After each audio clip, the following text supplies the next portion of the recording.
પૈસા ઉપાડવા માટે બેંકના એટીએમ તો ઘણા જોયા. હવે આવનાર દિવસોમાં રાજ્યના જિલ્લાઓમાં અનાજના એટીએમ પણ કાર્યરત થશે. રાષ્ટ્રીય અન્ન સુરક્ષા કાયદામાં આવરી લેવાયેલા 3 કરોડથી વધુ લોકો આ ગ્રેઇન એટીએમ મારફતે તેને મળવાપાત્ર ઘઉં અને ચોખા જેવા અનાજ તેમજ ચણા અને તુવેર દાળના પેકિંગ પણ મળી શકશે. માત્ર 35 સેકન્ડમાં 25 કિલો અનાજનું વિતરણ થાય તેવા ગ્રેઇન એટીએમ 24 કલાક કાર્યરત રહેશે.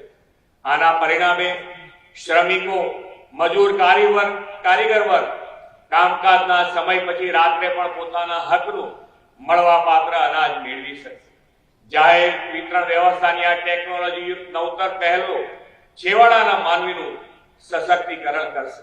વડાપ્રધાનશ્રીના નેતૃત્વમાં અને આજે ગૃહમંત્રી શ્રી અમિતભાઈ શાહના દિશાદર્શનમાં જે કહેવું તે કરવું કાર્ય મંત્ર વધુ એકવાર સાકાર થયો છે.